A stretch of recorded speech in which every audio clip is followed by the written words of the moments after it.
السلام علیکم ورحمۃ اللہ وبرکاتہ۔ امید کرتا ہوں اب سب خیر و عافیت سے ہوں گے۔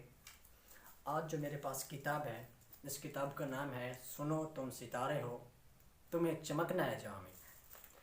یہ ایک کتاب جس نے لکھی اس کا نام علی شیرازی صاحب ہیں، اور انہوں نے بہت محنت کی اس کتاب میں اور ایک اعلیٰ طریقے سے بیان کیا۔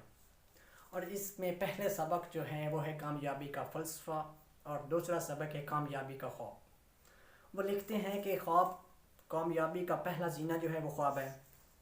جب انسان خواب دیکھنا شروع کر دیتا ہے تو کبھی وہ کامیاب ہونے کے خواب دیکھتا ہے، تو کبھی کامیاب زندگی گزارنے کا خواب دیتا ہے، اور یہی وہ خواب ہوتے ہیں جو اسے آگے بڑھنے کے لیے ہمت اور حوصلہ دیتے رہتے ہیں، اور یہی وہ خواب ہوتے ہیں جو انسان کو اس کی منزل آنکھوں کے سامنے دکھاتے ہیں۔ اسے یوں محسوس ہوتا ہے کہ میری منزل کچھ مشکلوں کے بعد ہے جو میں حاصل کر کے رہوں۔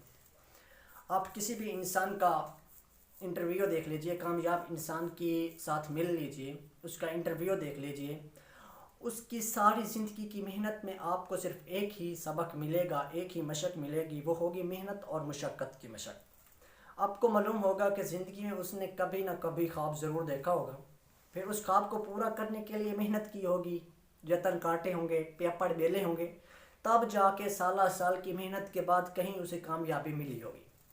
اور اسے کامیابی ملی ہوگی، یاد رکھیے، ذہن نشین کر لیجئے کہ کامیابی کا کوئی شارٹ کٹ نہیں ہوتا۔ یہ ایک لمبا پروسیس ہے جو محنت کی چکی میں پس کر ملا کرتا ہے، اس کا کوئی بھی شارٹ کٹ نہیں ہوتا۔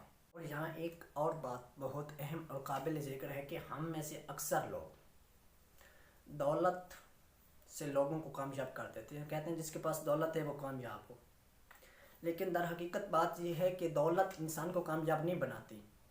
سوچئے، گھر بیٹھے بیٹھائے کتنے لوگ ہوتے ہیں جن کے پرائز بینڈ نکل آتے ہیں، گھر بیٹھے ان کی کتنی لاٹریاں نکل آتی ہیں، کیا پھر وہ کامیاب ہو جاتے ہیں؟ آپ اپنے معاشرے میں نظر دوڑا کے دیکھیں تو آپ کو بہت سے لوگ ملیں گے جو دولت مند ہونے کے ساتھ ایسے 5% لوگ ہوں گے جنہوں نے محنت کی ہوگی کامیاب ہونے کے لیے۔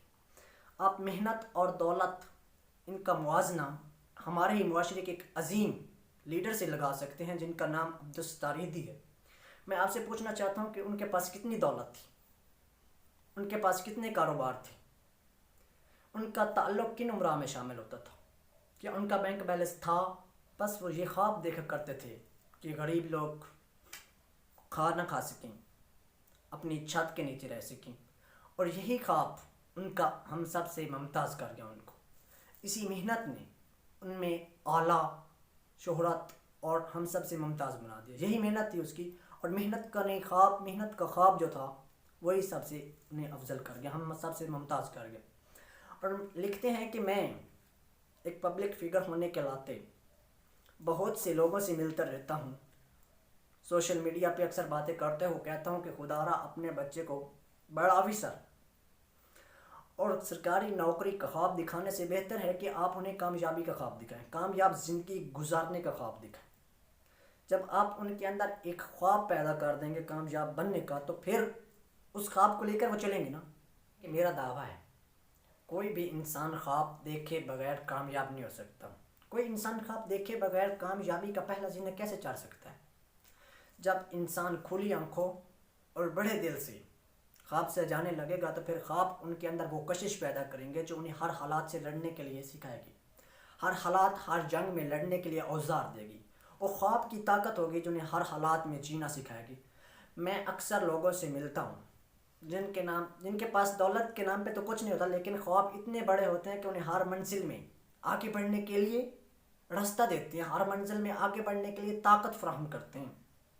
اور دولت کے نام پہ تو ان کو کچھ نہیں ہے، لیکن وہ سمجھتے ہیں کہ دولت ہونا امیری کی نشانی نہیں ہے، بڑا خواب ہونا امیری کی سب سے بڑی نشانی ہے کہ ہم ایک دن ضرور کامیاب بنیں گے۔ یہی خواب انہیں کامیاب بنائیں گے، اور وہ وقت دور نہیں جب ہم ان ستاروں کو پوری آب و تاب کے ساتھ چمکتا ہوا دیکھیں گے۔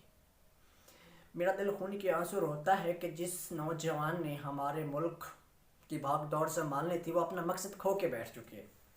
آج ہمارے اکثر تعلیمی اداروں میں تعلیم کے نام پہ کاروبار کیے جا رہے ہیں، تعلیم کے نام پہ محض ڈگریاں تقسیم کی جا رہی ہیں۔ اب اپنے معاشرے میں نظر دوڑا کے دیکھیں تو تعلیم یافتہ افراد کا ایک نہ تھمنے والا سمندر دکھائی دے گا، جن کے پاس تہذیب اور شعور کے معنی سمجھنے سے وہ قاصر ہوں گے۔ ہمیں ایسے لوگوں کی ضرورت نہیں جن کے پاس تعلیم کے نام پہ ڈگریاں ہوں لیکن تہذیب اور شعور کے معنی سمجھنے سے قاصر ہوں۔ ہمیں ایسے لوگوں کی ضرورت ہے جو ہمارے معاشرے میں تہذیب اور شعور کے ساتھ ہماری نوجوان نسل کو آگے لے کے چلیں۔ اور آج بھی ہمارے معاشرے میں ایسے اساتذہ موجود ہیں جو نوجوان نسل کو کامیابی کا مضمون پڑھا کے آگے لے کے جا سکتے ہیں۔ اس شش و پنج کا شکار ہیں، جس شش و پنج کا آج ہم شکار ہیں، یہ آنے والے مستقبل میں ہمیں بے روزگاری اور کامیابی تو کیا، اور آنے والے وقت میں یہ ہمیں بھوک سے بھی مارے گی۔ یہ بات ذہن نشین کر لیجئے۔ وہ لکھتے ہیں، علی شیرازی صاحب لکھتے ہیں کہ میری زندگی میرے سامنے بلیک اینڈ وائٹ فلم کی طرح۔ 1998 کا وہ دن میں آج بھی نہیں بھولا جس دن ہماری گرمی کی چھٹیاں ختم ہوئی۔ میں پہلے دن سکول گیا، ہمارے استاد سعید صاحب نے ہمارے ذمہ ایک نظم لگائی تھی جو حفیظ جلندری کی لکھی ہوئی تھی، وہ یاد کرنی تھی۔ نظم کون سی تھی؟ نظم یہ تھی کہ مجھے ایک ننھا سا لڑکا نہ سمجھو۔ وہ کہتے ہیں یہ نظم میں نے دل و جان سے یاد کی اور میں سکول پہنچ گیا۔ سارے بچے کلاس میں بیٹھے تھے، جیسے ہی کلاس میں استاد داخل ہوئے ہم سب ان کے احترام میں کھڑے ہو گئے۔ استاد نے حال حوال پوچھنے کے بعد کہا جو نظم ذمہ لگائی تھی اسے یاد کر کے آئے ہو؟ تو سب بچوں نے باری باری نظم سنائی۔